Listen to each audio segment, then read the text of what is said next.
Hello everyone. तो आज हम लोग पढ़ने वाले हैं सी लैंग्वेज में कंट्रोल स्टेटमेंट्स। और यहाँ पर मैंने कंट्रोल स्टेटमेंट्स को दो पार्ट्स में डिवाइड किया है। पहला तो है डिसीजन मेकिंग कंट्रोल स्टेटमेंट और सेकंड है हमारा लूप कंट्रोल स्टेटमेंट। ठीक है, तो पहले हम देखते हैं डिसीजन मेकिंग कंट्रोल स्टेटमेंट। देखो, हम इसका कोड करके देखेंगे क्योंकि कोड से हमें ज़्यादा बेटर समझ में आएगा। पहले हम थोड़ा ओवरव्यू ले लेते हैं थ्योरी से कि एक्चुअल में ये होता क्या है। तो जो हमारे डिसीजन मेकिंग कंट्रोल स्टेटमेंट्स है, simple if statement, then second is if else statement, nested if else statement, else if ladder और switch statement. So simple if statement क्या होता है? देखो, अगर हमारे पास कोई कंडीशन है और उस कंडीशन के लिए पहले ये चेक करना है कि ये कंडीशन ट्रू है या नहीं है, तो उस कंडीशन के लिए हम इफ स्टेटमेंट का यूज़ करते हैं कि अगर ये कंडीशन, जो गिवन कंडीशन है, वो ट्रू है तो फिर जो ब्लॉक ऑफ कोड है उसको हम रन करवाएंगे, अदरवाइज हमारा कोड रन नहीं होगा जो भी हम इफ़ ब्लॉक में लिखेंगे। और इफ़ एल्स कंडीशन में क्या होता है? देखो, अगर हम सिर्फ इफ़ लिख रहे हैं ना, सिर्फ इफ़ कंडीशन का यूज़ कर रहे हैं तो हमें एल्स कंडीशन की ज़रूरत नहीं पड़ती है। बट अगर हम एल्स लिख रहे हैं तो एल्स बिना इफ़ कंडीशन के हम नहीं लिख सकते, अदरवाइज एरर आ जाएगा। तो इफ़ एल्स स्टेटमेंट में क्या होता है कि दो कंडीशंस होती हैं। अगर फर्स्ट कंडीशन ट्रू नहीं हुई तो बाय डिफ़ॉल्ट सेकेंड कंडीशन तो ट्रू होना ही है। तो इफ़ में हम हमारी कंडीशन दे देंगे, फर्स्ट कंडीशन की इफ़ में ये कंडीशन ट्रू हुई तो हमारा कोड रन हो जाना चाहिए।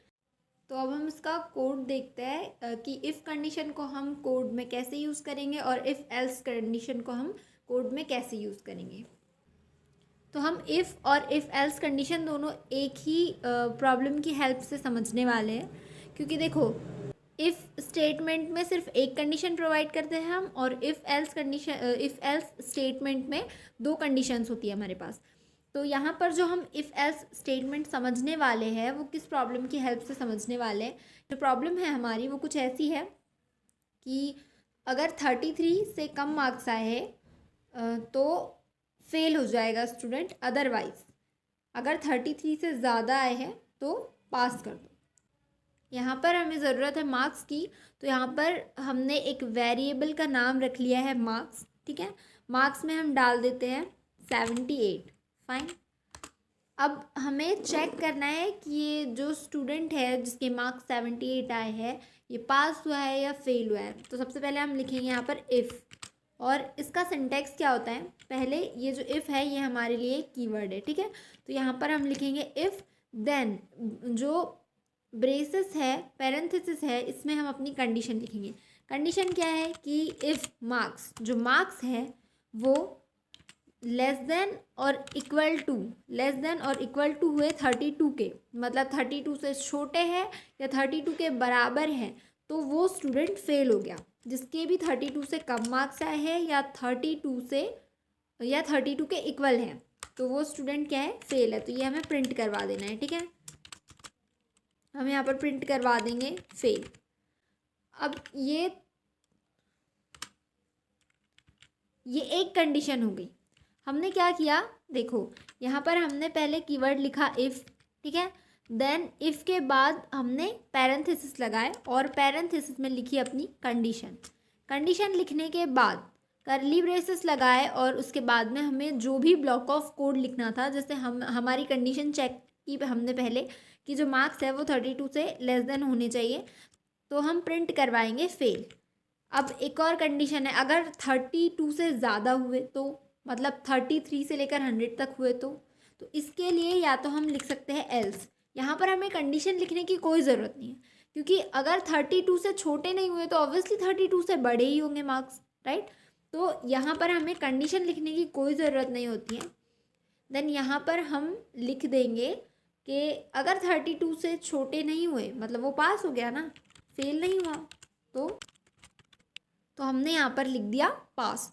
तो देखो, यहाँ पर सबसे पहले क्या करना है, हमें इफ़ लिखना है, देन उसमें कंडीशन प्रोवाइड करनी है, और एल्स में हमें कंडीशन प्रोवाइड नहीं करनी होती। एल्स कीवर्ड लिख के सिर्फ ब्लॉक ऑफ कोड लिखना होता है कि जो भी कोड हमें एल्स लिख के जो भी कोड हमें रन करवाना होता है एल्स कंडीशन में, वो हमें लिख देना होता है। ठीक है, तो इस कोड को हम रन करके देखते हैं। तो हमारे पास में आउटपुट में आया है पास, क्योंकि हमने मार्क्स कितने दिए थे, 78 मार्क्स दिए। तो ये थी हमारी इफ़ एल्स स्टेटमेंट कंप्लीट हो गया। So next is nested if else statement और एल्स इफ़ लैडर। सबसे पहले हम पढ़ेंगे नेस्टेड इफ़ एल्स स्टेटमेंट क्या होता है। देखो, नेस्ट का मतलब होता है घोंसला, और यहाँ पर भी इससे मतलब कुछ ऐसा ही रिलेटेड है। इफ़ एल्स को नेस्टेड मतलब इफ़ के अंदर एक और इफ़, जैसे हमने एक कंडीशन देखी थी अभी, वैसे हमें एक पहले इफ़ में एक कंडीशन देना है, देन नेक्स्ट एक और कंडीशन देना है। तो नेस्टेड इफ़ एल्स स्टेटमेंट का मतलब वही होता है कि एक इफ़ स्टेटमेंट के अंदर एक और इफ़ स्टेटमेंट। ठीक है, इसको हम कोड की हेल्प से समझते हैं। नेस्टेड इफ़ एल्स कंडीशन हम एक क्वेश्चन की हेल्प से समझेंगे। तो यूज़र के थ्रू हम एक इनपुट लेंगे, एक नंबर लेंगे, और उसको चेक करेंगे कि वो इवन है या ऑड है। अगर वो नंबर ऑड है तो फिर हम एक और बात चेक करेंगे कि वो 3 से डिविजिबल है या नहीं है। तो सबसे पहले हम एक नंबर इनपुट करवा लेंगे, यहाँ पर नंबर इनपुट करवाएंगे n, और फिर यूज़र से एक नंबर हम इनपुट ले लेंगे कि इंटर नंबर।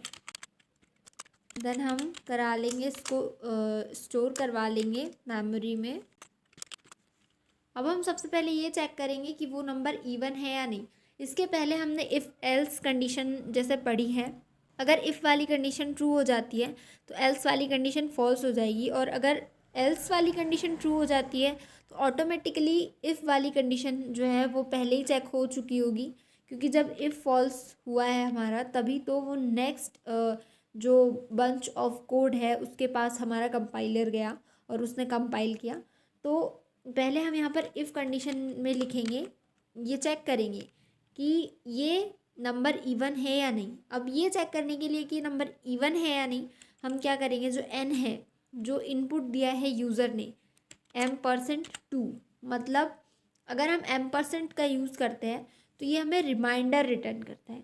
n जितना भी हो, जैसे एग्जाम्पल के लिए यूज़र ने n दिया है हमको 10, तो n 10 है और 10 टोटली डिविजिबल है 2 से, इक्वल 0, मतलब इसका जो रिमाइंडर है वो 0 आया। तो जो हमारा नंबर है वो क्या हुआ, हमारा नंबर हुआ इवन, राइट। तो हम यहाँ पर प्रिंट करवा देंगे इवन। तो ये हो गई हमारी इफ़ कंडीशन कि अगर जो हमारा नंबर 2 से डिविजिबल है तो वो इवन है। अब आती है एल्स कंडीशन। एल्स कंडीशन में क्या होगा, हमें यहाँ पर कंडीशन लिखने की ज़रूरत नहीं है, जैसे कि हम इसके पहले डिस्कस कर चुके हैं। बट कंडीशन लिखने की ज़रूरत नहीं है, बट इसके अंदर हम क्या लिखेंगे कि इवन नहीं है तो ऑड है। तो ये तो हमें पता है कि ये नंबर ऑड नंबर है, तो यहाँ हम लिख देंगे ऑड। और इसके अंदर अब हम लिखेंगे एक और इफ़ कंडीशन। अब पहले हमारा कंपाइलर यहाँ गया होगा, ठीक है, उसने चेक किया कि जो नंबर है वो इवन है या नहीं, मतलब 2 से कम्प्लीटली डिविजिबल है या नहीं। अगर वो कम्प्लीटली डिविजिबल नहीं है तो उसने वहाँ से डायरेक्ट स्किप कर दिया और नेक्स्ट जो एल्स है उस पर जंप कर लिया, ठीक है।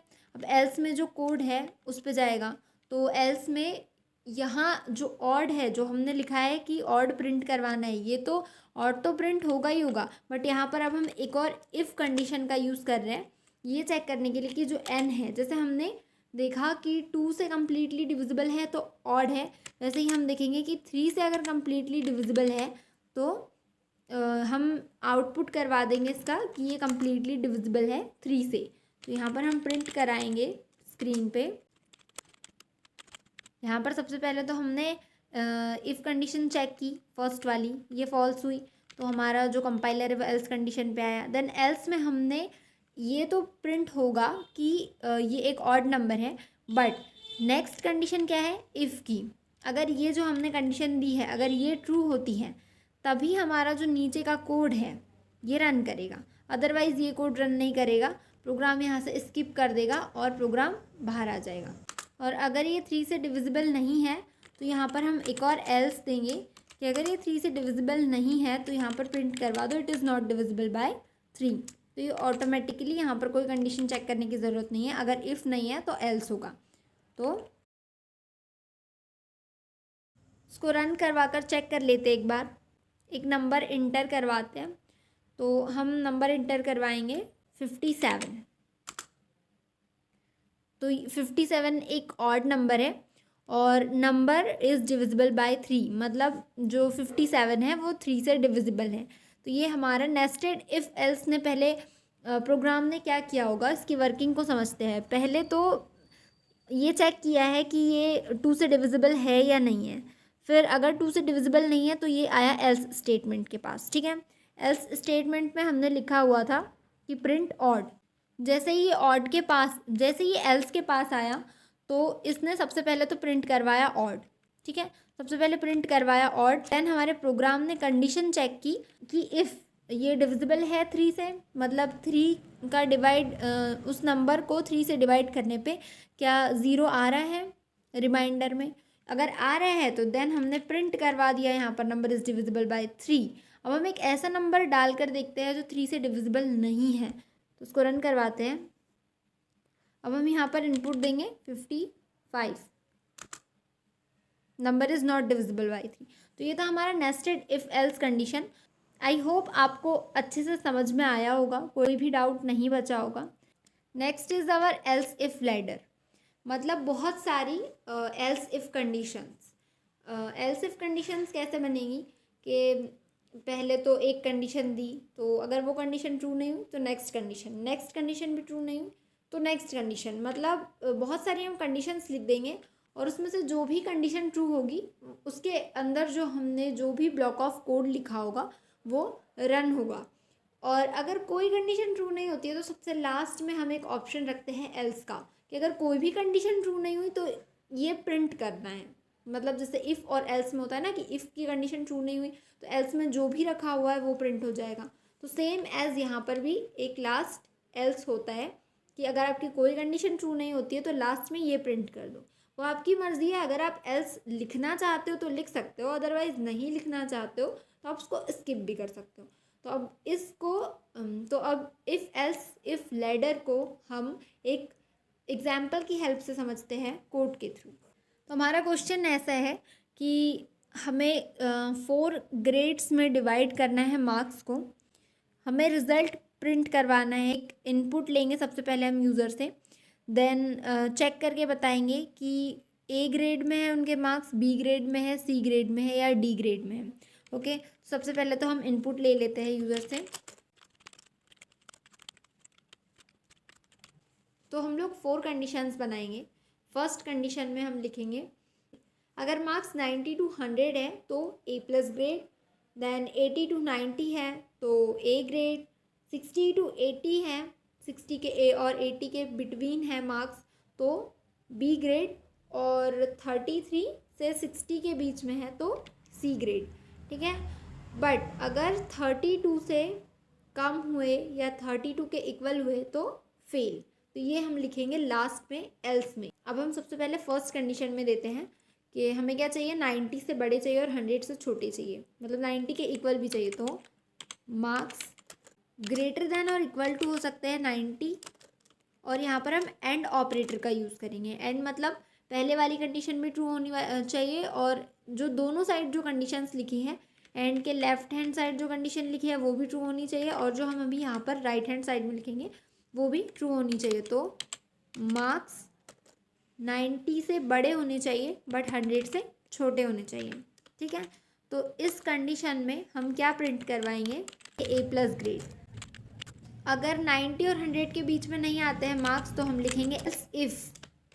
अब इफ़ में हम यहाँ पर कंडीशन देंगे, ठीक है। तो इफ़ में यहाँ पर कंडीशन हम दे रहे होंगे 80 to 90, marks is greater than और इक्वल टू 80, और यहाँ पर यूज़ करेंगे एंड ऑपरेटर, ओके। और मार्क्स जो है लेस देन होने चाहिए 90 से, यहाँ पर हम प्रिंट करवाएंगे A grade. Then our next condition is marks between 60 to 80, मतलब 80 से छोटे होने चाहिए और 60 से बड़े होने चाहिए। तो यहाँ पर वापस से लिखेंगे हम else if, then our condition है हमारी मार्क्स 60 से बड़े होने चाहिए और 80 से छोटे होने चाहिए, लेस देन 80। इस कंडीशन में हमें प्रिंट करवाना है बी ग्रेड। लास्ट तो नहीं बोल सकते, बट एक कंडीशन बची है कि 33 से बड़े और 60 से छोटे। तो यहाँ पर वापस से एक और बार हम लिखेंगे एल्स इफ। यहाँ पर हमारी कंडीशन आएगी marks should be greater than और equal to 33 but also marks less than 60। तो यहाँ पर हम कौन सा ग्रेड देने वाले हैं? यहाँ पर हम ग्रेड देने वाले हैं सी, क्योंकि ये सबसे लोवेस्ट मार्क्स है। तो यहाँ पर आप देख सकते हो इफ़ एल्स लैडर बन गई है कि सबसे पहले हमने यहाँ पर लिखा इफ़, फिर कंडीशन लिखी, देन उसका कोड लिखा। देन अगर इफ़ वो वाला ट्रू नहीं होता है तो एल्स, फिर इफ़ कंडीशन चेक करो कि एल्स तो है बट उसकी कंडीशन चेक करो, अगर कंडीशन ट्रू है तो प्रिंट करो, ठीक है।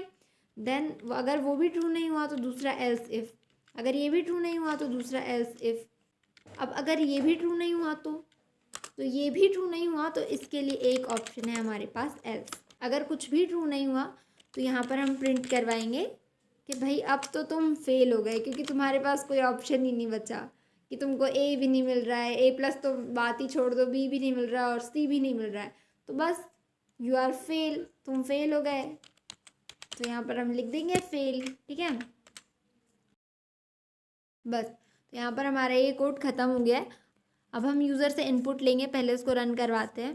तो यहाँ पर मार्क्स डालेंगे हम, कौन सा ग्रेड चाहिए हमें? हमें तो चाहिए ए प्लस, तो हम डालेंगे 94 मार्क्स, ठीक है। तो ये आ गया ए प्लस ग्रेड। अब हम चेक करते हैं कि जो लास्ट वाला है ना एल्स, वो सही से काम कर रहा है या नहीं। तो हम अब 33 से छोटी वैल्यू डालेंगे, दोबारा रन करवाएंगे और 33 से छोटी वैल्यू डालेंगे। तो हम डाल देंगे 31, ठीक है।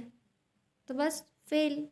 तो ये था हमारा जो इफ़ एल्स लैडर है कि मतलब बहुत सारे इफ़ एल्स इफ़ स्टेटमेंट, और अगर कोई भी ट्रू नहीं होता तो लास्ट में एल्स स्टेटमेंट।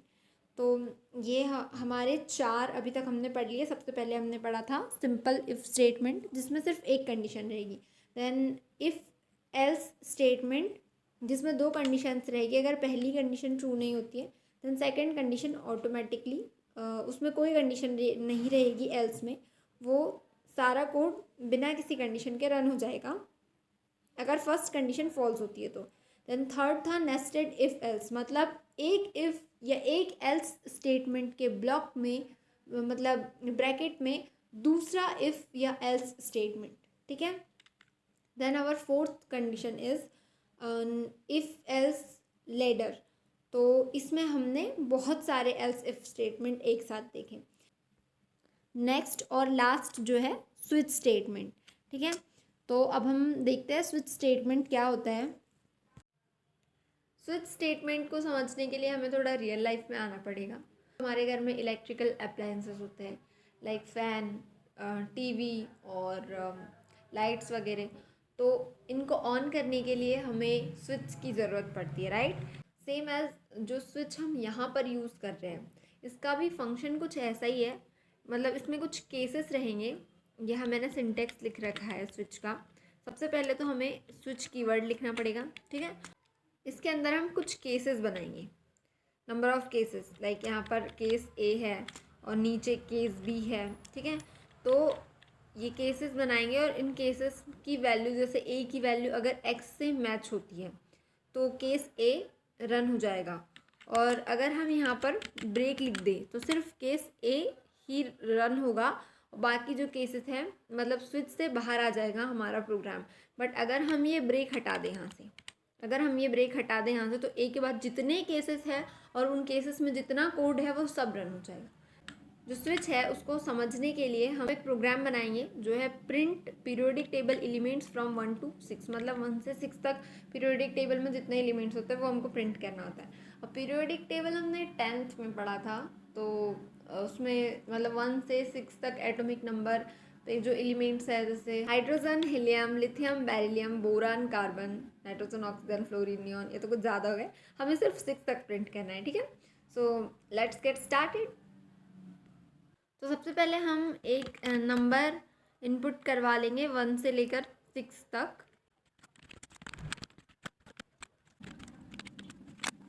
ओके, अब हमने एक नंबर ले लिया इनपुट। अब हम लिखेंगे हमारा कीवर्ड स्विच, और स्विच में जो हम इनपुट पास करेंगे वो है x, क्योंकि x यूज़र ने इनपुट करवाया है कि उसको कौन से नंबर का एलिमेंट प्रिंट करना है 1 से लेकर 6 तक।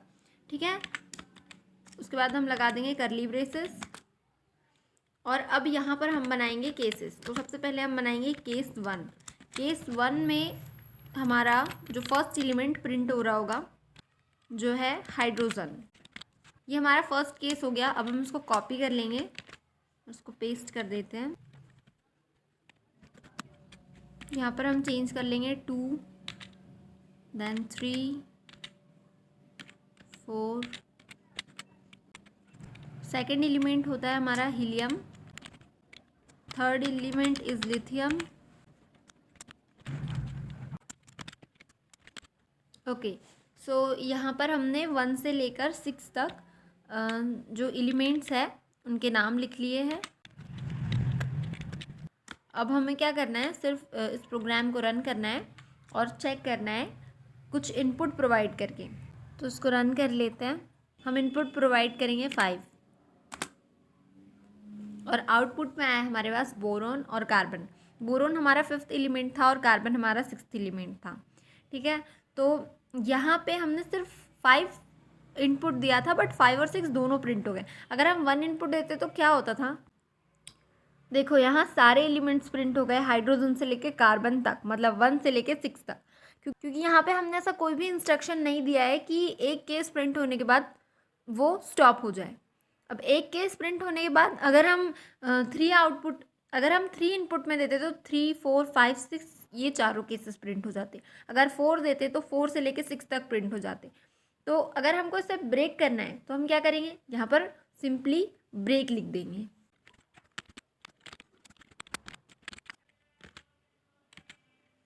लास्ट वाले स्टेटमेंट में हमें ब्रेक लिखने की कोई ज़रूरत नहीं है, क्योंकि इसके बाद कोई भी स्टेटमेंट नहीं है, तो ये ऑटोमेटिकली एग्जिट हो जाएगा। ठीक है, अब हम यहाँ पर फिर से एक बार प्रोग्राम को रन करवाते हैं और इनपुट में देंगे 1। अब देखते हैं क्या प्रिंट होता है।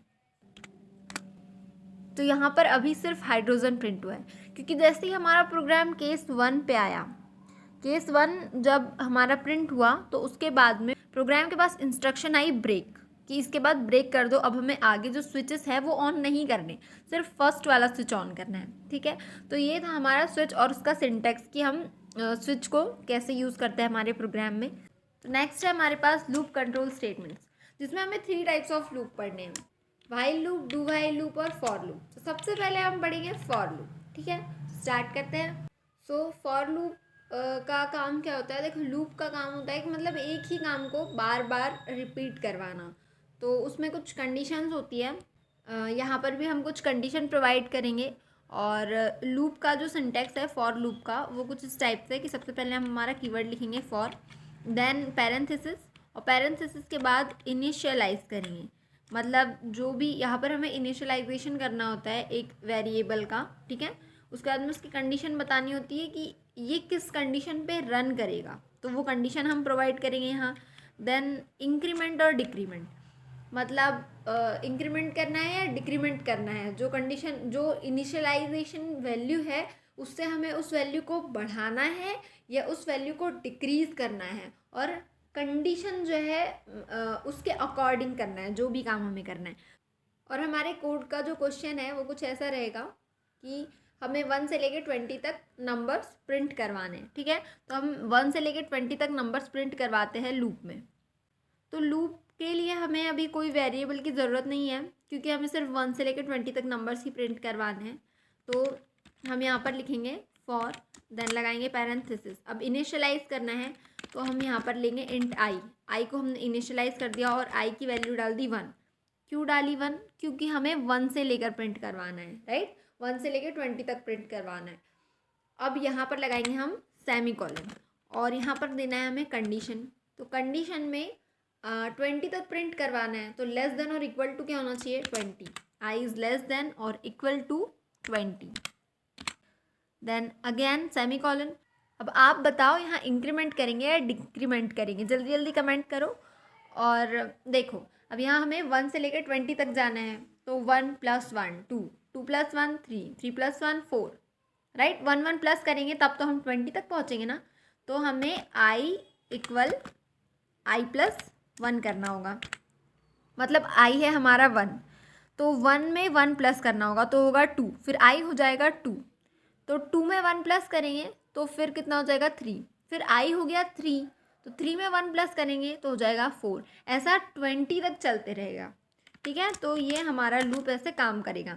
और यहाँ हम प्रिंट करवा देंगे %d, ठीक है। इंटीजर के लिए हम %d का यूज़ करते हैं, और यहाँ हम प्रिंट करवाएंगे i, क्योंकि i है हमारा पहले 1, फिर 2, फिर 3 4 5 6, ये जाएगा 20 तक। और यहाँ लगा देते हैं हम \n ताकि नेक्स्ट लाइन में प्रिंट हो। तो बस इतना सा ही कोड है 1 से लेकर 20 तक नंबर्स प्रिंट करवाने का। अब हम इसको रन करवा लेते हैं और आउटपुट देखते हैं। तो ये है हमारा आउटपुट, 1 से लेकर 20 तक हमारे नंबर्स प्रिंट हो गए। और फॉर लूप में हम ऐसे बहुत सारे क्वेश्चंस कर सकते हैं, लाइक टेबल प्रिंट करवा सकते हैं, 1 से लेकर 100 तक सारे इवन नंबर्स और ऑड नंबर्स प्रिंट करवा सकते हैं। अब इस प्रोग्राम को थोड़ा रिवर्स करके देख लेते हैं। अभी हमने 1 से 20 तक प्रिंट करवाया था, अब हम 20 से 1 तक प्रिंट करवाएंगे। सिंपल सी चीज़ है, इनिशियलाइज़ करना है हमें 20 से। जैसे हमने 1 से इनिशियलाइज़ किया था तो 1 से शुरू हुए थे प्रिंट होना, अब हम 20 से इनिशियलाइज़ करेंगे तो 20 से शुरू हो गए प्रिंट होना। और यहाँ पर कंडीशन क्या होगी कि ग्रेटर देन और इक्वल टू होना चाहिए 1 से, मतलब 1 से बड़ा होना चाहिए i और 1 के इक्वल होना चाहिए। तो ग्रेटर देन और इक्वल टू 1, क्योंकि हमें 1 तक जाना है। और यहाँ पर हमारी कंडीशन जो होगी वो ये होगी कि i - 1, क्योंकि 20 - 1 19, 19 - 1 18, 18 - 1 17, 17 - 1 16, टिल देन जब तक i 1 नहीं हो जाता, ठीक है, तब तक हमें -1 -1 करते जाना है। और ये हमारा प्रिंट हो जाएगा। अब हम इसको रन करते हैं तो ये हमारे पास आउटपुट अपोजिट ऑर्डर में प्रिंट होके आ गया। जो बाकी के प्रोग्राम्स है फॉर लूप के, जैसे ऑड इवन और जितने भी अदर क्वेश्चंस है, वो हम नेक्स्ट वीडियो में कवर करेंगे। अभी हम लोग व्हाइल लूप और डू व्हाइल लूप देख लेते हैं। अब हम व्हाइल लूप पढ़ने वाले हैं। तो देखो, फॉर, व्हाइल और डू व्हाइल तीनों लूप के सिर्फ सिंटेक्स अलग है, बाकी काम सब सेम ही करते हैं। तो आपको जो भी लूप अच्छा लगे, अगर आपको फॉर अच्छा लगता है, व्हाइल अच्छा लगता है, डू व्हाइल अच्छा लगता है, जो भी अच्छा लगता है ना, जो इजी लगेगा कि आप इसको इजीली अप्लाई कर सकते हो, या आपको बहुत अच्छे से समझ में आ गया है जिसका सिंटेक्स, तो आप वो अप्लाई कर सकते हो। ऐसा कोई ज़रूरी नहीं है कि आपको व्हाइल ही अप्लाई करना है, डू व्हाइल अप्लाई करना है, फॉर ही अप्लाई करना है। एज योर विश, जो भी आपको अच्छा लगे आपको वो अप्लाई करना है। अब हम व्हाइल लूप पढ़ने वाले हैं। व्हाइल लूप का सिंटेक्स क्या होता है, जो भी हमारा वेरिएबल है उसको लूप के बाहर डिक्लेयर करना होता है, मतलब मेन फंक्शन में डिक्लेयर करना होता है। तो हम यहाँ पर डिक्लेयर करेंगे i = 1, ठीक है, ये हमने डिक्लेयर कर दिया। देन हमें लिखना होगा व्हाइल कीवर्ड, और इसमें हम लिखेंगे कंडीशन। तो वापस से हम 1 से लेकर 20 तक नंबर्स प्रिंट करवा रहे हैं, तो कंडीशन हमारी होगी i > 20। अब यहाँ पर हम प्रिंट करवा रहे होंगे 1 से लेकर 20 तक नंबर्स, और जो इंक्रीमेंट और डिक्रीमेंट है हम वो व्हाइल के अंदर लिखते हैं, मतलब जो भी हमारा कोड पूरा हो जाए उसके बाद एंड में लास्ट लाइन में। तो यहाँ पर हमें इंक्रीमेंट करना है, तो हमने i++ लिख दिया कि मतलब 1 से बढ़ के 2, 2 + 1 3, 3 + 1 4, लाइक दैट। और ये चलता रहे 20 तक, जब तक हमारे i की वैल्यू 20 नहीं हो जाती। इसको रन करेंगे हम,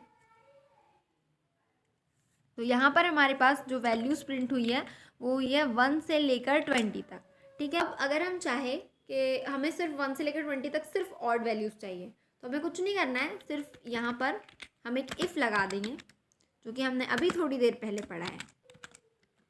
इफ़ में हम कंडीशन डालेंगे, और एक मिस्टेक ये नहीं करना है कि जो ये हमने इंक्रीमेंट किया है ना, इसको इफ़ के अंदर नहीं लिखना है, इसको हम बाहर ही लिखेंगे। ये हमारे व्हाइल में रहना चाहिए, मतलब इफ़ में अगर हम इसको कवर कर लेंगे तो फिर हमारा जो प्रोग्राम है वो अच्छे से काम नहीं करेगा। तो हम यहाँ पर क्या लिख रहे थे, इफ़ में कंडीशंस दे रहे थे। अब कंडीशंस हमको पता है कि अगर हमें ऑड फंक्शन का प्रोग्राम बनाना है तो जो हमारा i है $2 इज़ नॉट इक्वल टू 0, मतलब अगर हम i को 2 से डिवाइड करते तो उसका जो रिमाइंडर है वो 0 नहीं आना चाहिए, और वही हमारा ऑड नंबर है, राइट।